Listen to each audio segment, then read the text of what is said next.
Les chefs de la délégation de l'Assemblée nationale de la République démocratique du Congo et du Sénat au Parlement panafricain, le professeur Jacques Thiolé Singekeli et le sénateur Alphonse Ngoï Kassonji ont reçu ce lundi 2 décembre 2024 la mission d'information du pape, membre de la commission de la coopération des relations internationales et du règlement des conflits, conduite par le vice-président de la dite commission, Timileon Bakoua. L'objectif principal de cette mission d'information du Parlement panafricain à Kinshasa est de réunir le maximum d'informations sur la situation sécuritaire dans la partie est de la RDC, dans l'optique de permettre au Parlement congolais et au pape de saisir l'Union africaine sur base des recommandations qui devront formuler. Pour ce lundi, la délégation a eu une séance de travail à huis clos avec le parlementaire congolais, notamment les députés nationaux Gary Sakata et Marie-Thérèse Wangoy Moukalai,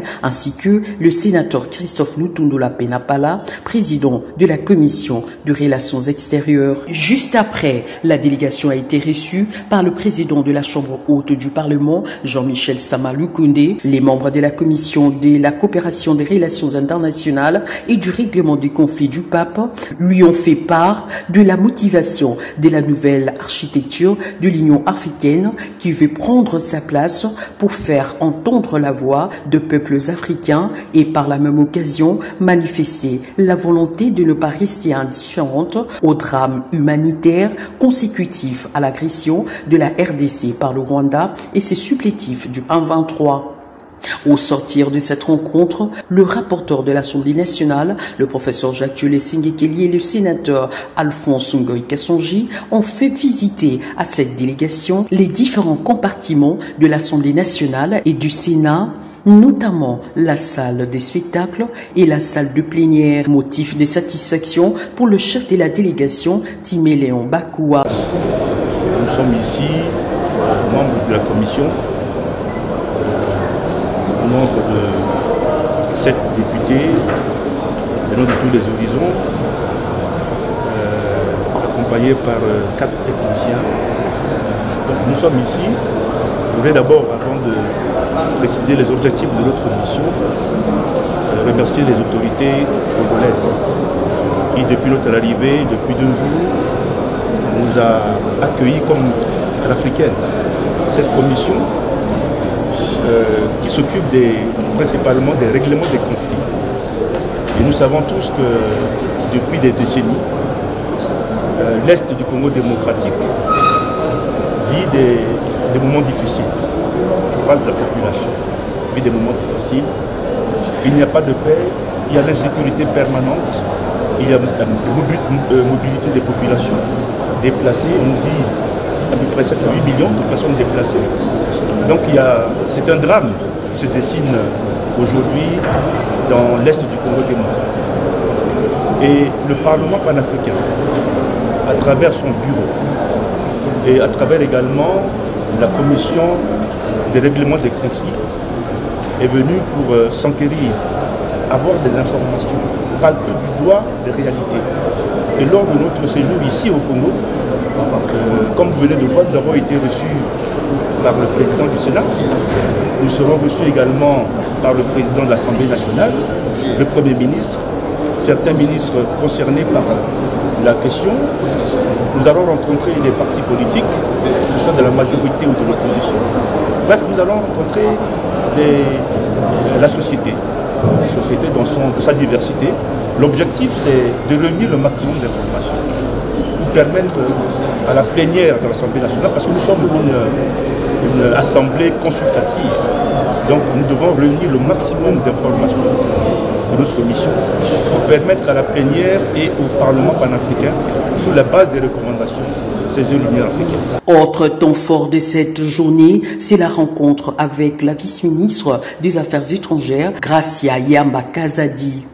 Au sortir de ces échanges, le vice-président de la commission a circonscrit la quintessence de cet entretien qui s'est déroulé hors caméra. Nous venons d'avoir un entretien très fructueux. Nous avons pu aborder beaucoup de sujets sur notamment les 2 objectifs de notre mission ici au Congo démocratique. notamment sur les questions de paix et de sécurité dans l'Est du Congo démocratique, dont nous savons très bien que depuis des décennies, depuis 3 décennies, vit des moments difficiles. Madame la ministre a pu nous donner une situation de l'avancée des différents accords, parce que nous savons qu'il y a 2 processus, le processus de Nairobi et le processus de Luanda. Et nous avons appris qu'il y a eu des avancées sur le 2e processus, et donc nous aimerions que ce processus-là puisse continuer. Nous avons donné notre point de vue en disant que le Parlement panafricain va soutenir naturellement cette initiative des chefs d'État qui a permis de mettre en place cette structure. Pour le rapporteur de l'Assemblée nationale, le professeur Jacques-Juliet Sengekeli, c'est un pari gagné pour la diplomatie parlementaire, d'autant plus que c'est le Parlement congolais qui a demandé au pape de s'impliquer dans la crise sécuritaire dans la partie est de la RDC. Et si cette délégation est là, c'est suite à notre présence au sein des parlements et différentes visites, notamment du président de l'Assemblée nationale de la République démocratique du Congo, l'honorable Vital Kamerhe. C'est le Parlement congolais qui a demandé au Parlement panafricain de s'impliquer dans cette crise, parce que nous avons l'impression que la situation qui se passe à l'Est ne bénéficie pas d'un intérêt du pays africain, mais même de la communauté internationale. Et nous voulons que cette fois, que l'agresseur soit désigné, qu'il y ait des sanctions. Sinon, si les États peuvent violer les frontières des autres, si la souveraineté nationale n'est pas respectée, les peuples congolais aura des doutes et aura beaucoup plus de difficultés à comprendre ces phénomènes du panafricanisme. Et je crois que c'est la réponse du bureau du Parlement panafricain. Signalons que cette délégation du pape est à Kinshasa au terme d'une mission des députés nationaux et sénateurs congolais effectuée en migrant en Afrique du Sud au début du mois en cours. La délégation prévoit dans son agenda des échanges avec les acteurs politiques congolais ainsi que la société civile avant de s'envoler pour Goma.